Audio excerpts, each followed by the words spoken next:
Hey kids, welcome to Stylus Rumble Effects Time Thing. I'm here with Jamie today, and we're going to be talking a little bit about lighting. But first, if you guys missed my webinar, it is up on the Toon Boom website. I'll try to remember to link down below, but if you just Google Toon Boom webinars, you'll be able to find all the different webinars that have been posted recently and some of the older ones. They're all really cool and useful, and you should go see them. Our friend Tony Ross did one, and I'm not sure if Onionskin has done his yet or not, but that one will be up there too. Lots of interesting stuff happening there. But let's talk about this lighting stuff today. And when this first came out, I was really scared of it because there's a whole bunch of different stuff.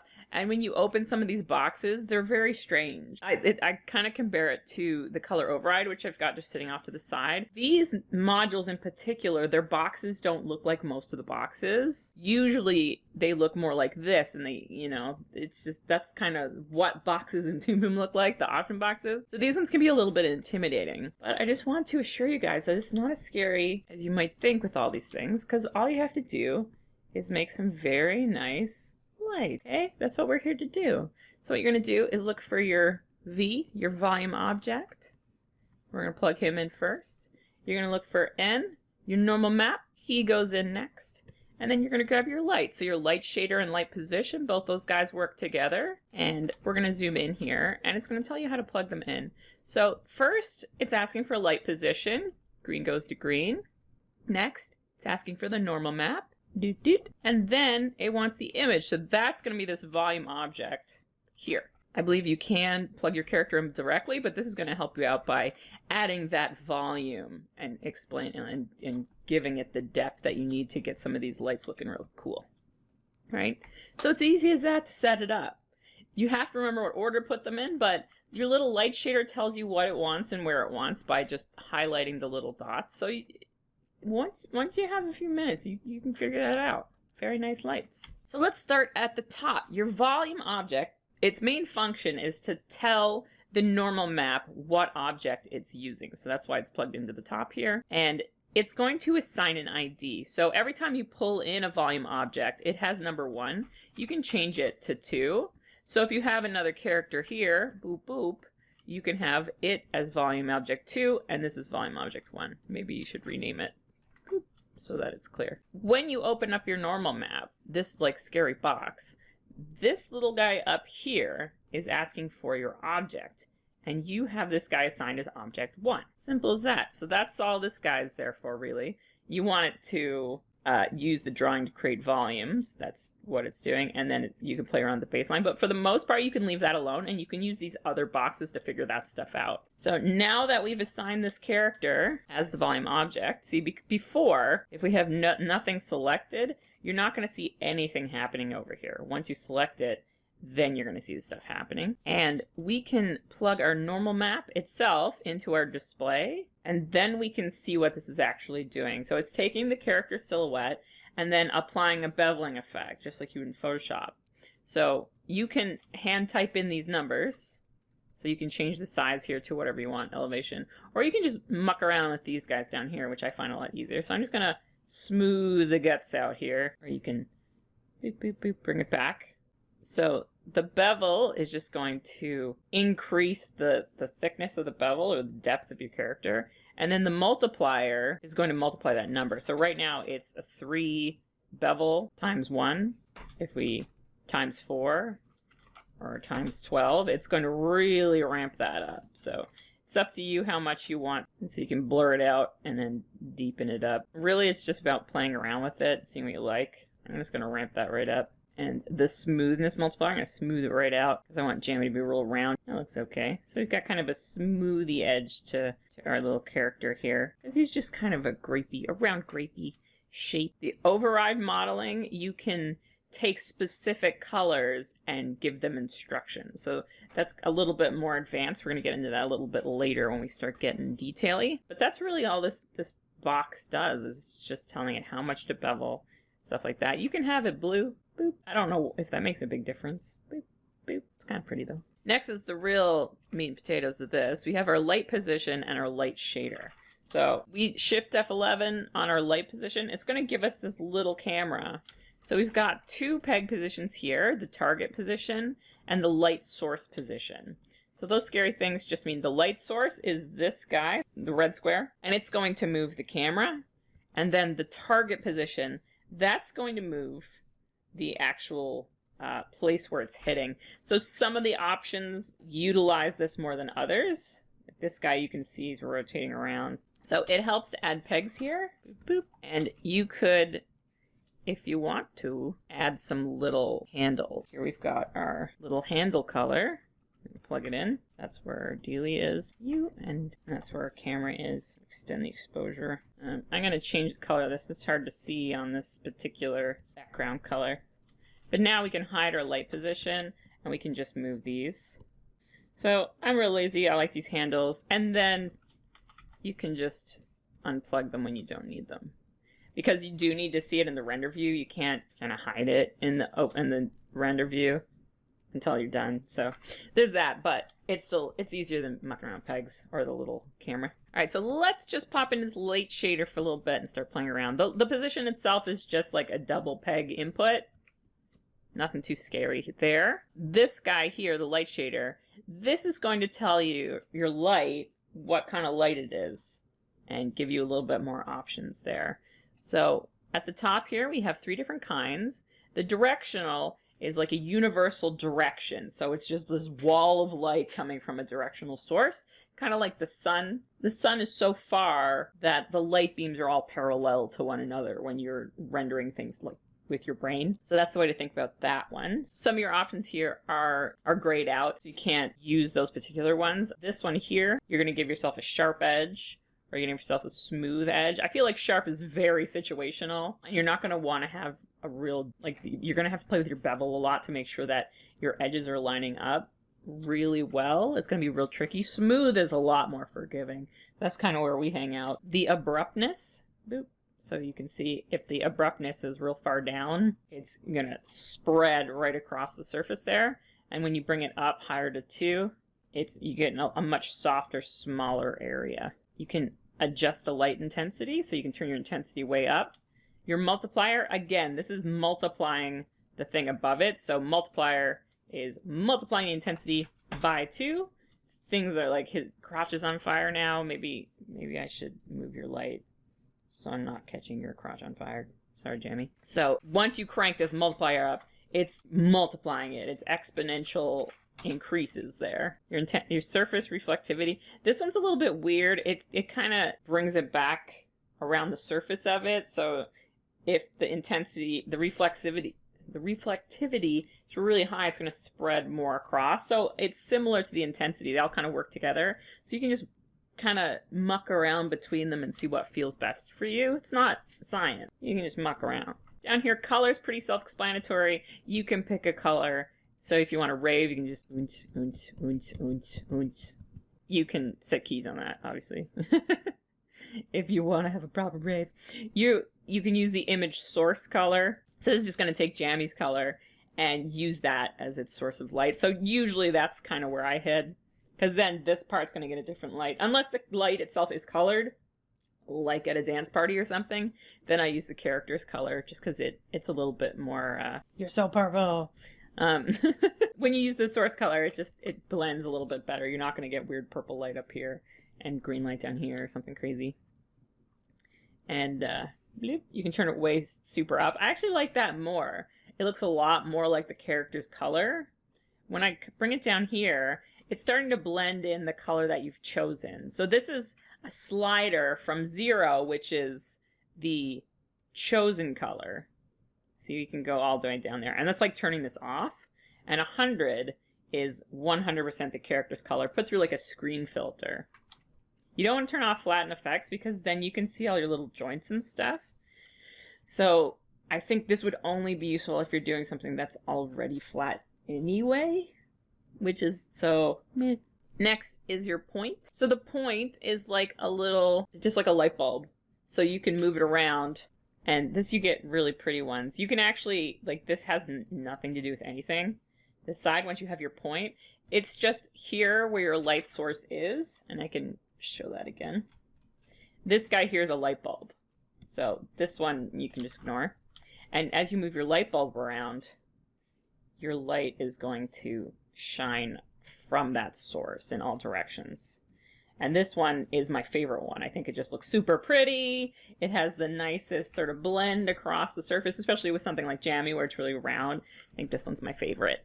It's so pretty. Ah, hi Jammy. You're so cute. The next one is a spotlight.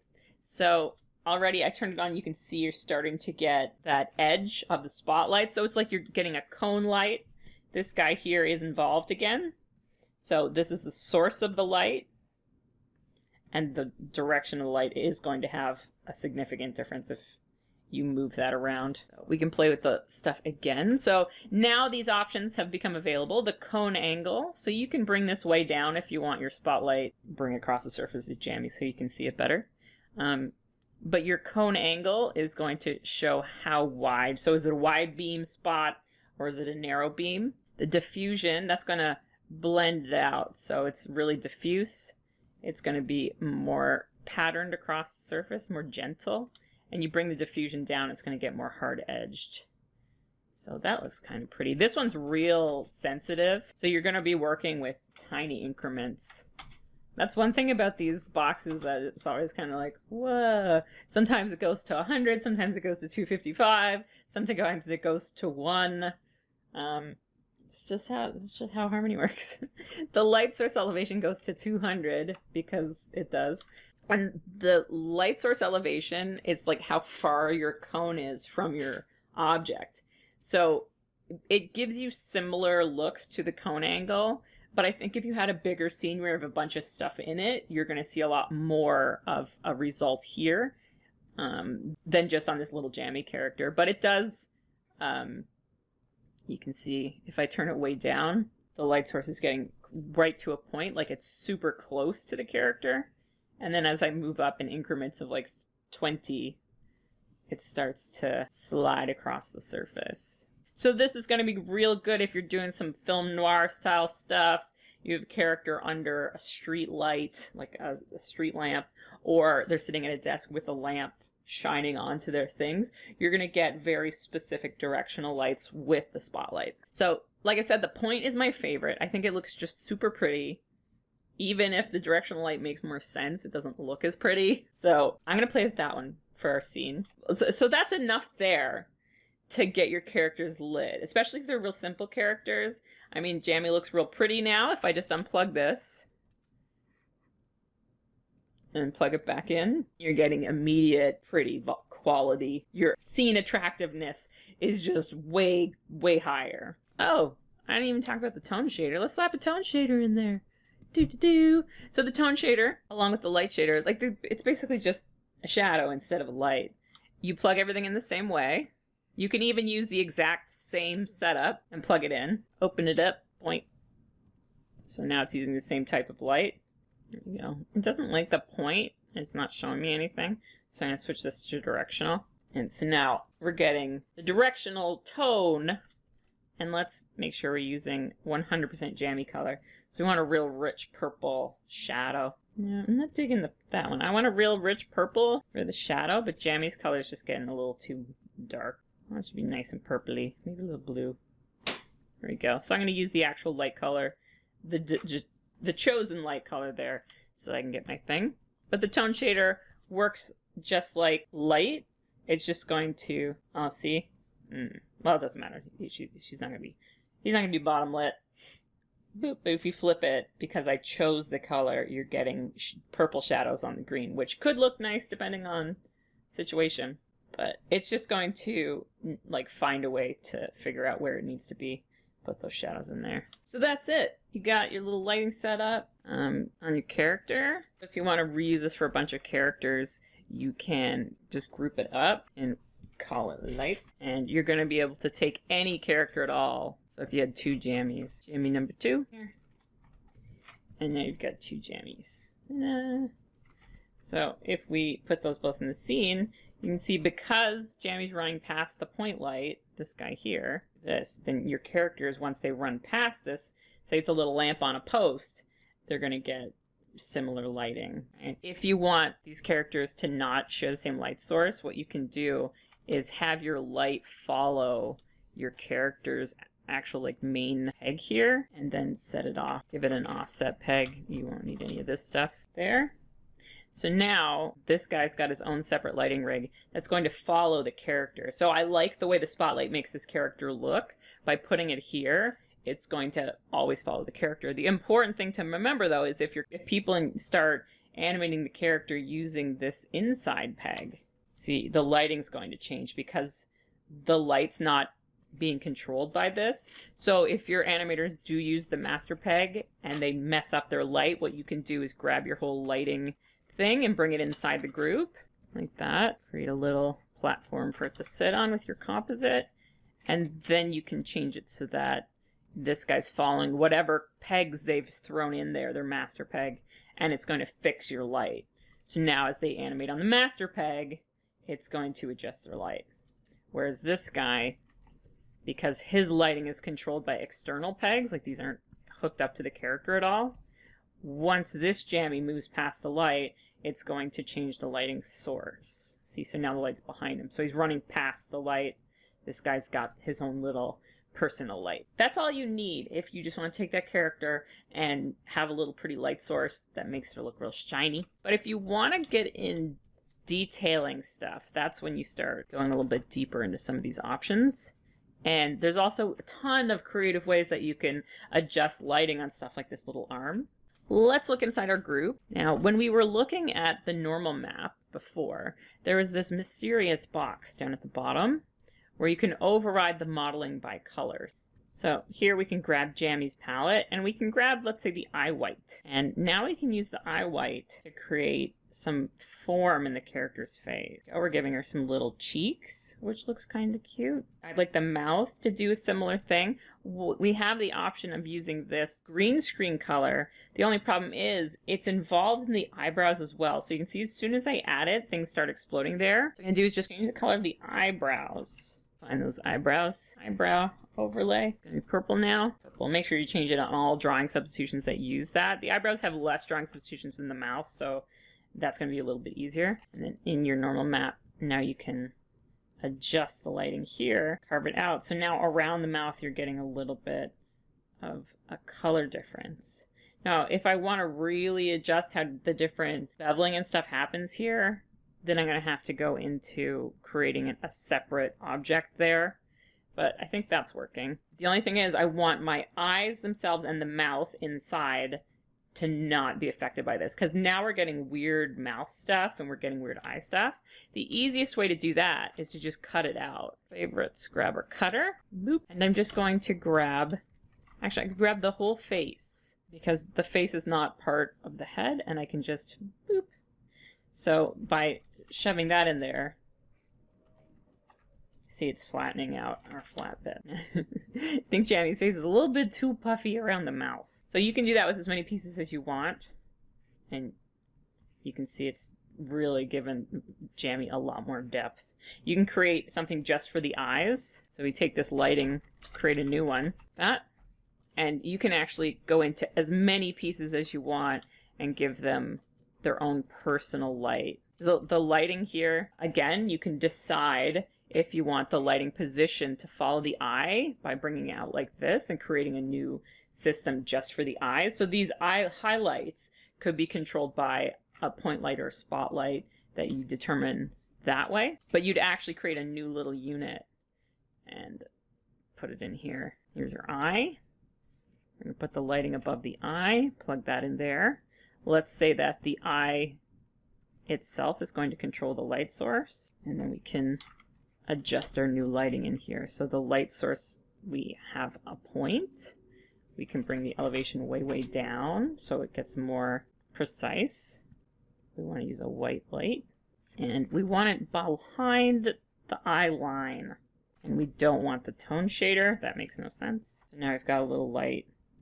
We can animate however we want. All right, so we can play around with that, our light source there, until we get something we're super happy with. It's starting to get to what I want, but I'm not going to spend too much time mucking around with that. But if our eye moves and we have our light source hook up to the eye, then that highlight is going to follow along. This arm, I'd also like to do some stuff with, but I'm going to use a little bit of a different approach for the arm because it's so tiny and little teeny tiny fingers. So what I'm going to do instead of using this dynamic lighting source, if your character is doing something like running past a light, then you may want to use that dynamic light source for this arm as well. But because Jammy's just getting decoration lights that are going to follow that character everywhere, what I can do is just go back to the old-fashioned way, which is painting in some lights in there. So here we're just going to give her hand a light table so you guys can see what I'm painting on. And I'm just going to add some little lights, because trying to get these teeny tiny little pointy fingers with the perfect lighting is going to be a miracle. So the easiest way is to just paint in little tiny lights, because you're going to get perfect little highlight. If you want it to be blurred or something, you could try using a texture brush here, or you could use a gradient, turn it into a linear gradient, and use your gradient texture tool to muck around with the light there. You might need to break it up into some pieces then. Now we're getting a nice little highlight on the arm. The hands, I should have just left it as the solid pink, because they're so tiny. There, so that's without the gradient, and this is with the gradient. It's really about what's going to look nicest. The gradient does look nicer in the render view. And you can, of course, have your pink a little bit stronger than your purple. And I'm going to create a little shadow the old-fashioned way by using an apply peg transformation for this arm. So I'm just going to create a second arm behind here and move it down. I want it to stay under the armpit, so I'm going to just rotate it out a little bit and then squish it so that this side is staying real tight and this one's not. And I'm going to use that as a cutter for the body, for whatever it's on top of. So her torso's right here next to the arm. It's got a special cutter, so I'm going to duplicate that cutter because it's probably going to be needed. And I'm going to find my color scale, and I'm going to make a darker version of Jammy. So I'm just going to bring my value down to 0.8, overall darker Jammy. And then I'm going to use a cutter to say, I only want you to be darker when you're within this new little arm I created. Boop. Does this one have its own little... Oh, it does! The color scale has its own little mask thing. Oh, so cute. So now you've got a nice drop shadow of the arm that's going to be dynamic. So if I go to another frame, it's just an offset using that apply peg transformation. Oh, the lighting for this eye is causing problems. That's just a matter of making sure it's cut properly. So right now it's behind the line art of the eye, but it's starting to bloom out beyond. So you might need to use just the color art of the eye with a cutter, and that'll say it's only visible when it's within the confines of that eye highlight area. So I guess I did fix it. So you're getting the eye without that bloom, because it's saying only show me when I'm inside the white of the eye. And we can also just do a little drop shadow. So it's up to you whether you want Jammy to be in control of the shadow. So if you want your master controller to control the shadow or whatever. So there we go. We've got our little composited Jammy. I think she needs she needs a little leaf drop shadow, and then I'm gonna feel real good about this. So that's the great thing about this lighting stuff. Like right now we've got one eye decorated and the other one's not. That should probably be fixed.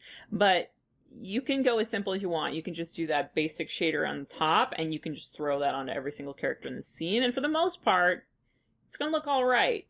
Sometimes the characters are really detailed. They have a lot of stuff overlapping. It can look weird in places.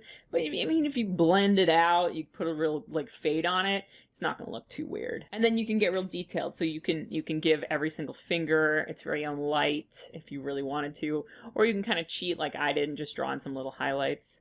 There's a lot of stuff you can do with this, but the initial setup's not as scary as it seems. And then it's a matter of, like any type of rigging, you just take one problem at a time. So you get your general lighting on, and you're like, okay, I want my eyes to look a certain way. What am I going to do there? Start with that. Then move on to the leaf. Say, okay, maybe I want the leaf to look really glossy. How am I going to do that? Can I put in some special little drawings that are just highlights for the leaf? Is that going to be a good idea, or do I need this dynamic setup? What can I do?